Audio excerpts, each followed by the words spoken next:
خوابگاہ میں داخل ہوتے ہی کبیر دادا کی نظر جوں کہ توں پڑے ہوئے کھانے کے برتنوں پر پڑی۔ تم نے ابھی تک کھانا نہیں کھایا؟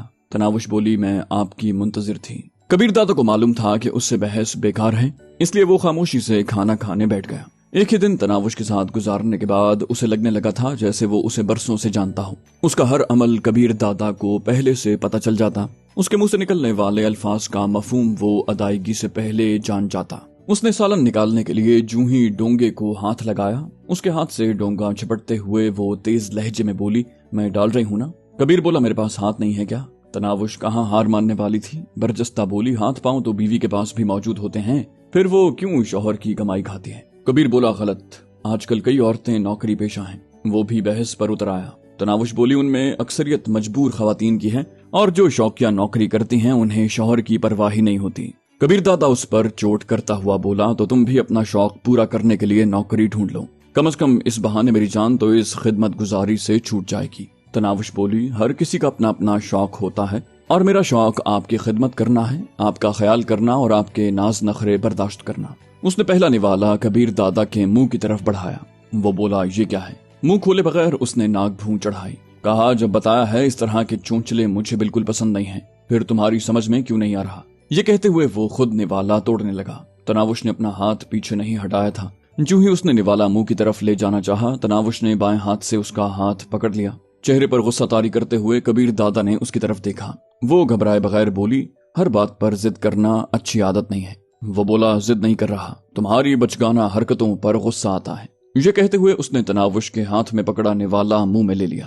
تناوش نے اپنے دونوں ہاتھوں سے کبیر دادا کا دایاں ہاتھ پکڑا اور اسے اپنے منہ کی طرف لے جانے لگی۔ کبیر دادا نے اسے روکنے کی واجبی سی کوشش کی، یہ کیا بےہودگی ہے، مگر وہ تناوش ہی کیا جو مان جائے۔ اپنا سر جھکا کر اس نے کبیر دادا کے ہاتھوں میں موجود نوالا اپنے منہ میں لیا اور اس کے ساتھ اس کی 2 انگلیاں بھی منہ میں ڈال لی۔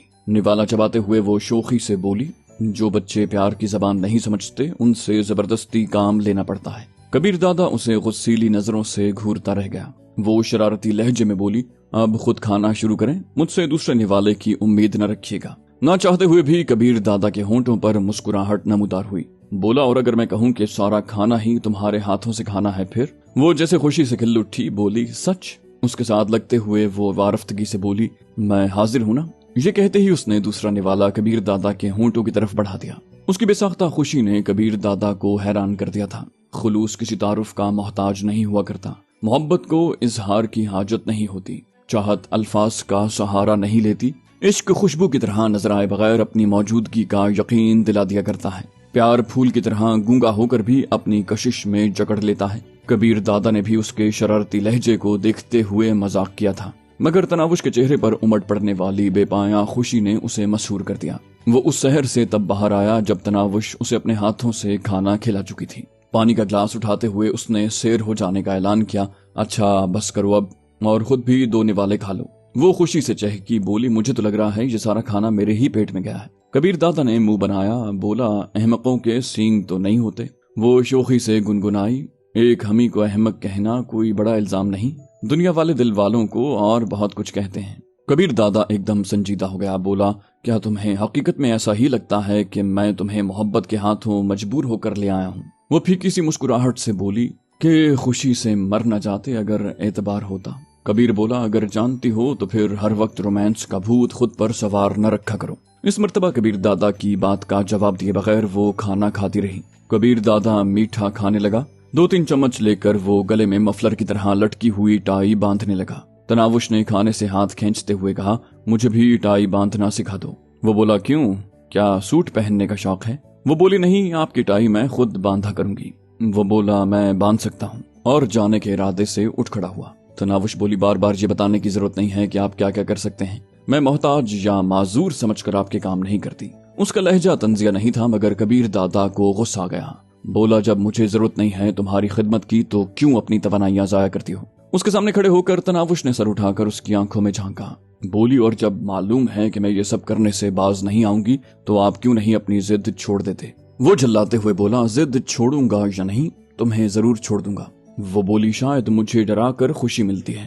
دکھی لہجے میں کہہ کر وہ اس کے قریب ہوئی اور منہ ہی منہ میں کچھ بڑبڑا کر اس نے کبیر دادا کے چہرے اور چھاتی پر پھونکا۔ کبیر دادا نے طنزیہ لہجے میں پوچھا، اب جاؤں یا کوئی اور وظیفہ رہ گیا ہے؟ वो लज्जाजत से बोली, प्लीज जल्दी आने की कोशिश करना, मुझे नींद नहीं आएगी। कबीर बोला, तो टीवी देख लेना, डीवीडी पर फिल्म देख लेना, नहीं तो नींद की गोलियां भी मददगार साबित हो सकती हैं। ये कहते हुए वो दरवाजे की तरफ मुड़ गया। तनावुश ने भी उसके पीछे कदम बढ़ाते हुए कहा, इतना ही कह देते कि कोशिश करूंगा तो कोई खुश हो जाता। दरवाजे के करीब रुकते हुए उसने तीखे लहजे में कहा, किसी को खुश करना मेरी आदत नहीं है। वो शौकी से बोली, अच्छी आदतें डाल लेनी चाहिए। वो तुर्की बतुर्की बोला, अच्छी आदतें अच्छों के साथ जचती हैं। तनावुश बोली, अपनी अच्छाई का मुझसे पूछ लें। वो बोला, रहने दो, और मुंह बनाते हुए बाहर निकल गया। मुहाफिजों को उसकी रोजमर्रा मालूम थी। गाड़ियां तैयार हालत में खड़ी थीं। गाड़ी में बैठते हुए उसकी नजरें ड्राइंग रूम के दरवाजे की जानिब उठी। वो वहीं खड़ी उसे देख रही थी। गाड़ी के आगे बढ़ने तक वो ना चाहते हुए भी उसकी तरफ मुतवज्जे रहा। तमाम उसे देखते ही खड़े हो गए थे। कबीर दादा ने पाशा के पहलू में नशिस्त संभालते हुए तमाम को बैठने का कहा। बैठो यार। काशिफ राजपूत ने हाथ में पकड़े जाम से घूंट भरा। तो क्या नई ताजी है? बोतल उठाकर वो अपने लिए ग्लास भरने लगा। बोला, नई ताजी तो काफी है। असद खान ने कह लगाया, हम तक तो बस आपकी शादी की खबर पहुंची है। कबीर दादा ने पूछा, आज दिन को शाहब कुसूरी ने आप लोगों में से किसी को मीटिंग के लिए बुलाया था? पाशा ने कहा, नहीं। बाकी के सर भी नफी के इजहार में हिल गए थे। कबीर दादा ने पुरख्याल अंदाज में सर हिलाते हुए कहा, इसका मतलब है अखलाक हुसैन शाह ने बस अपने हमदर्दों को ही इकट्ठा किया था। असद खान ने कहा, कबीर दादा बुझारतों की बजाय तफसील से बात करें। इस मर्तबा कबीर दादा ने अपनी शादी के बाद होने वाली सारी गुफ्तगू दोहरा दी। पाशा ने फौरन उसकी तरफदारी की। बोला, तो इसमें सरासर अखलाक हुसैन गलती पर हैं। कबीर बोला, फिलहाल तो अखलाक हुसैन ने माजरत कर ली है, मगर मुझे उसके तेवर अच्छे नहीं लग रहे थे। मुझे शक है अखलाक हुसैन, एसपी जमीर, नकीब और नौशाद आफरीदी अंदर ही अंदर कोई खेल खेल रहे हैं, और यही वजह थी कि आज की मीटिंग में आप में से किसी को नहीं बुलाया गया था। फसीउद्दीन ने इंकिशाफ किया। बोला, एसपी जमीर ओढ़ो आज मेरे पास आया था, कह रहा था कि कबीर दादा बगावत पर उतर आया है, हमें उसके खिलाफ मुत्तहिद होना पड़ेगा। शेर खान होंठों में सिगार दबाकर लाइटर का शोला दिखाने लगा। बोला, मेरे पास नौशाद खान आफरीदी आया था और ऐसा ही कुछ कह रहा था। असद खान ने कहा, नकीबुल्लाह जान के साथ मेरे काफी अच्छे ताल्लुकात हैं और उसने मुझे ये सारी बातें इस अंदाज में सुनाई हैं जिसमें सरासर कबीर दादा की गलती नजर आ रही थी। कबीर दादा ने काशिफ राजपूत और पाशा की तरफ सवालिया नजरों से देखा, मगर दोनों ने नफी में सर हिला दिया। कबीर दादा मानी खेज लहजे में बोला, अगर मैं गलती पर था तो अखलाक हुसैन माजरत करने क्यों मेरे घर आया था? शेर खान बोला, नौशाद आफरीदी कह रहा था चूंकि वो लड़ाई झगड़ा नहीं चाहते, इसलिए हक पर होते हुए भी अखलाक हुसैन शाह को आपके पास जाना पड़ेगा। कबीर दादा सूरत हाल पर मुफस्सल रोशनी डालते हुए बोला, पहली बात तो यह है कि आप में से किसी को मीटिंग में क्यों नहीं बुलाया गया। इसका साफ मतलब यही है कि जिनसे मेरे ताल्लुकात अच्छे हैं या जो किसी की भी तरफदारी नहीं करते, उन्हें ऐसी मीटिंग से दूर रखा जाए। दूसरा, अगर वो लड़ाई झगड़ा नहीं चाहते तो मेरी बीवी के बारे में ऐसी बकवास क्यों की? तीसरा, अपने ताल्लुक वाले लोगों से मिलकर मेरे खिलाफ जहर उगलने की क्या जरूरत पेश आ गई? अगर मैं गलती पर था तो तमाम को बुलाकर मेरी गलती को सामने लाया जाता।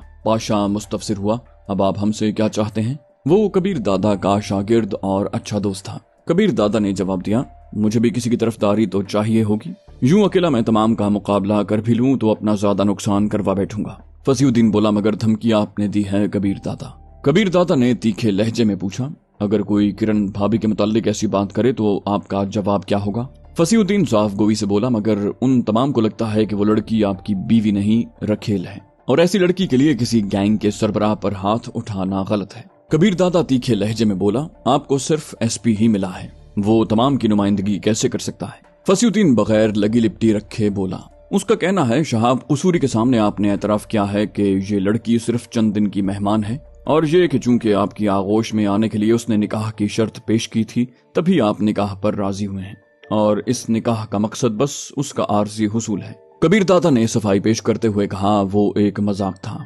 शहाब साहब ने मुझे निकाह की बाबत छेड़ा और मैंने कह दिया कि अगर कोई लड़की निकाह के बाद ही मेरे पास आना चाहती है तब मुझे चंद बोल पढ़वाने में क्या हर्ज हो सकता है। असद खान मुस्तफसिर हुआ, क्या वाकई आप उस लड़की के लिए संजीदा हैं? कबीर दादा ने कहा, अहमियत ताल्लुक की नौयत की होती है, ना कि तवालत की। फिलहाल वो मेरी बीवी है और मेरे ख्याल में इतना काफी है। बाकी आप में से जिसकी शादी हो गई है उनमें से किसी ने ये तस्दीक नहीं चाहिए होगी कि वो कब तक बीवी को अपने पास रखेंगे। मैं भी किसी को ये इजाजत नहीं दे सकता कि वो मेरी खानगी जिंदगी ज़ेरे बहस लाए, और इसके बाद वो लड़की जब तक मेरे घर में है, अगर उसके बारे में किसी ने गलत लफ्ज मुंह से निकाला तो मुझसे कोई अच्छी उम्मीद न रखे। फसीउद्दीन ने गंभीर लहजे में पूछा, शायद आप धमकी दे रहे हैं? कबीर दादा ने इत्मीनान भरे लहजे में कहा, भलाई की बात की है, इसलिए इसे नसीहत या मशवरा समझेंगे तो गुस्सा नहीं आएगा। शेर खान को भी कबीर दादा की बात अच्छी नहीं लगी थी। बोला, अंदाज तो नसीहत वाला नहीं है। कबीर दादा ने अफसोस जाहिर किया। बोला, शेर खान, आपने समीना बेगम के लिए 4 आदमियों की अदम आबाद की टिकट कटाई थी, हालांकि वो उस वक्त तक आपकी कुछ भी नहीं लगती थी। और ये न कहना कि मुझे इस पर एतराज है। मेरा गिला सिर्फ ये है कि मैं जिस लड़की से निकाह पढ़वा चुका हूँ उसके लिए क्यों ऐसा नहीं कर सकता। फजीउद्दीन बोला, कबीर दादा, आप उस लड़की के लिए 4 अफराद को कत्ल कर चुके हैं और हमें उस पर कोई एतराज भी नहीं है। हमें तो ये शिकवा है कि आपने एक गैंग के सरबराह को तशद्दुद का निशाना बनाया। अब वो बदला लेने के लिए आपके खिलाफ कोई कार्रवाई करेगा तो यकीनन लड़ाई छिड़ जाएगी, और ऐसी लड़ाई में नुकसान किसका होगा। वो एक लम्हे के लिए रुका और फिर तमाम पर सरसरी निगाह दौड़ाते हुए गोया हुआ, हम सबका, और हम आपको यही समझाने की कोशिश कर रहे हैं। कबीर दादा उसकी दलील से मुत्तफिक नहीं था। बोला, तो इस बारे में अखलाक हुसैन को भी सोचना चाहिए था ना। असद खान बोला, उसने गलत किया है, मगर आपको नुकसान पहुंचाने की कोशिश नहीं की। आप भी उसकी किसी मंजूर नजर को उठा लेते। कबीर दादा ने तंजिया लहजे में कहा, उसकी बेटी भी जवान है। फसीउद्दीन मोतरिज हुआ, कबीर दादा, आप उसकी इज्जत उछाल रहे हैं। कबीर बोला, तो मेरी कोई इज्जत नहीं है। फसीउद्दीन बोला, एक MNA और गैंग के सरबराह की बेटी और एक बाजारी लड़की के दरमियान फर्क तो आप जानते होंगे। कबीर बोला, फसीउद्दीन, तुम्हें शायद मालूम नहीं कि वो बाजारी नहीं, खानदानी लड़की है, और यकीनन अखलाक हुसैन की बेटी से कई गुना इज्जतदार, शरीफ और बाकिरदार है। यही वजह है कि वो मेरी मनकूहा बनकर ही मेरी ख्वाबगाह में दाखिल हुई है। तुम्हें समझा इसलिए रहा हूँ कि मेरे मेहमान बनकर बैठे हो, और तुम इसलिए कहा कि आपका लफ्ज तुम जैसे के लिए लगाना मुनासिब नहीं लगता। फसीउद्दीन हाथ में थामा ग्लास मेज पर रखते हुए खड़ा हो गया। बोला, शुक्रिया, और अब ऐसी जगह बात होगी जहां तुम्हारे पास ये बहाना मौजूद ना हो कि मैं तुम्हारे घर में बैठा हूँ। काशिफ राजपूत ने बात संभालने की कोशिश की। बोला, आप लोग तो लड़ने लग गए। फसीउद्दीन साहब प्लीज बैठें। फसीउद्दीन बोला, राजपूत साहब, अब हम किसी को शमशेर दादा बनने की इजाजत नहीं देंगे। कल शहाब कसूरी के यहाँ इस मसले पर तफसीली बातचीत होगी, और जो गलती पर हुआ उसे माफी मांगना पड़ेगी या नतीजा भुगतना पड़ेगा। ये कहकर वो लंबे कदम रखता हुआ बाहर निकल गया। असद खान ने ख्याल जाहिर किया, शायद हमें भी चलना चाहिए। शेर खान ने उसकी तायद की, मेरा भी यही ख्याल है। कबीर दादा असद खान और शेर खान की तरफ मुतवज्जे हुआ, क्या मैंने गलत बात की है? असद खान ने कहा, अगर बात गलत नहीं भी थी तो अंदाज जरूर गलत था। कबीर दादा ने खड़े होकर दोनों से मुसाफा किया, आने के लिए शुक्रिया। वो दोनों भी वहां से निकल गए। अलबत्ता काशिफ राजपूत और पाशा वहीं बैठे रहे। उनके जाते ही पाशा ने कहा, अगर थप्पड़ की अमान पाऊं तो एक बात कहूं कबीर दादा। वो कबीर दादा का शागिर्द था और उससे काफी बेतकल्लुफ था। कबीर दादा की इजाजत ही से उसने अलहदा गैंग बनाया था।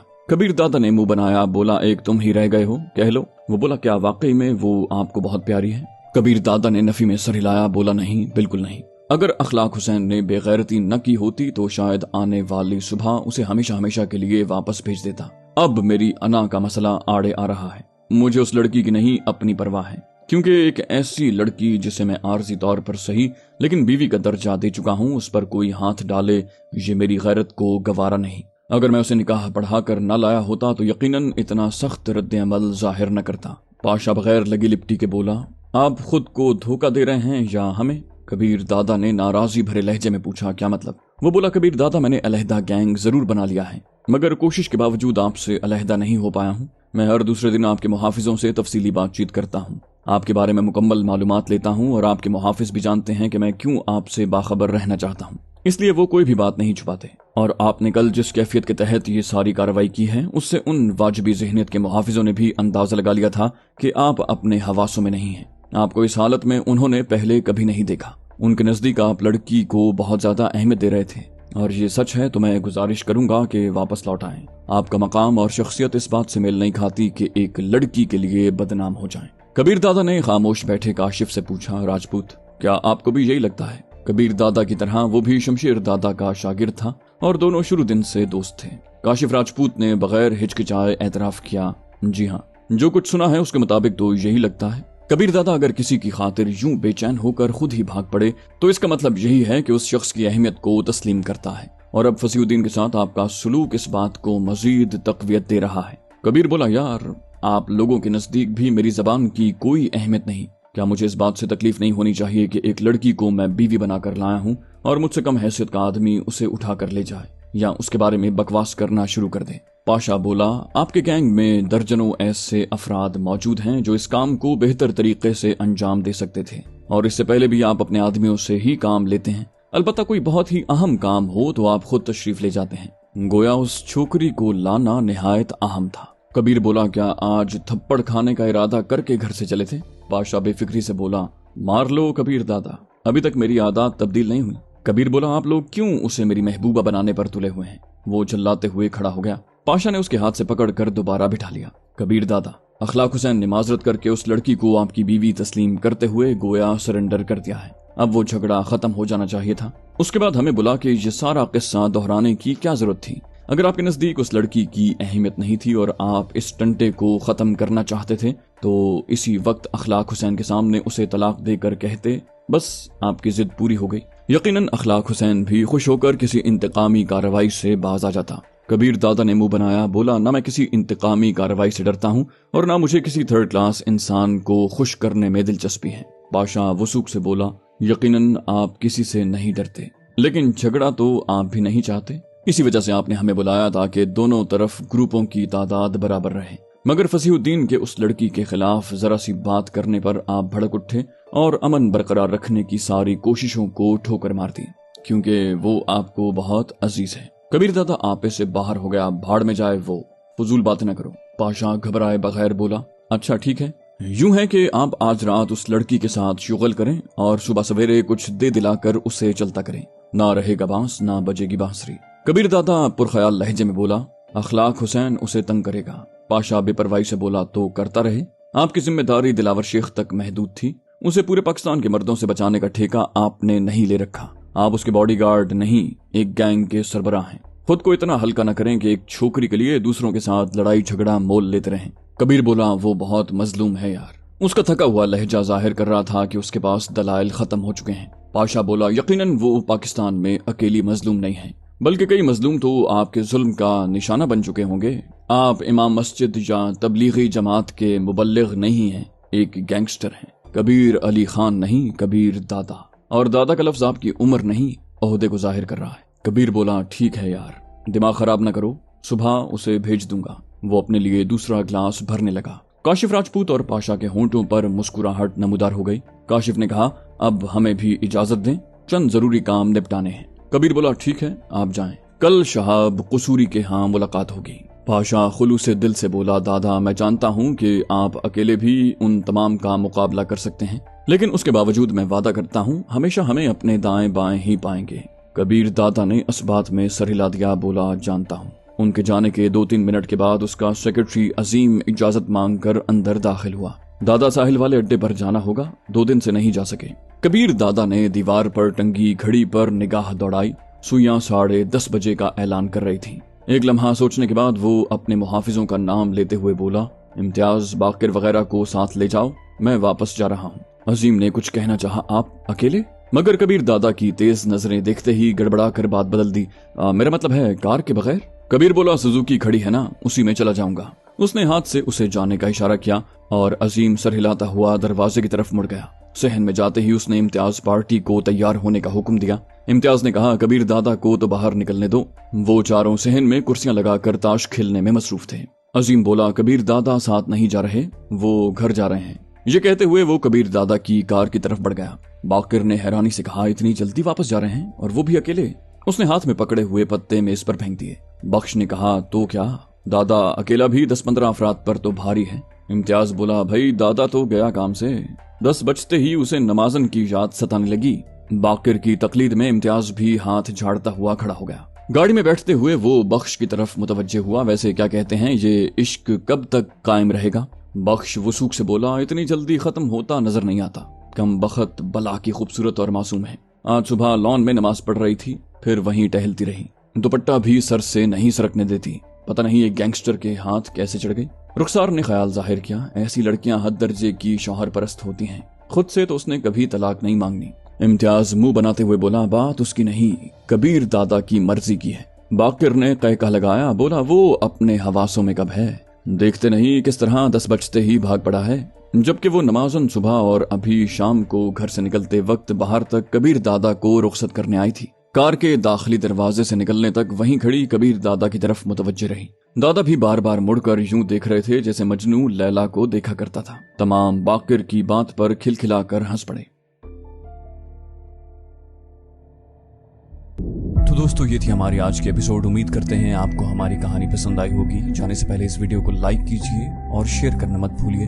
कमेंट करके हमें बताइए कि आपको हमारी वीडियो कैसी लगी। और अगर अभी तक आपने इस चैनल को सब्सक्राइब नहीं किया तो इसे सब्सक्राइब कीजिए और बेल आइकन दबाकर ऑल नोटिफिकेशंस ऑन कर लीजिए।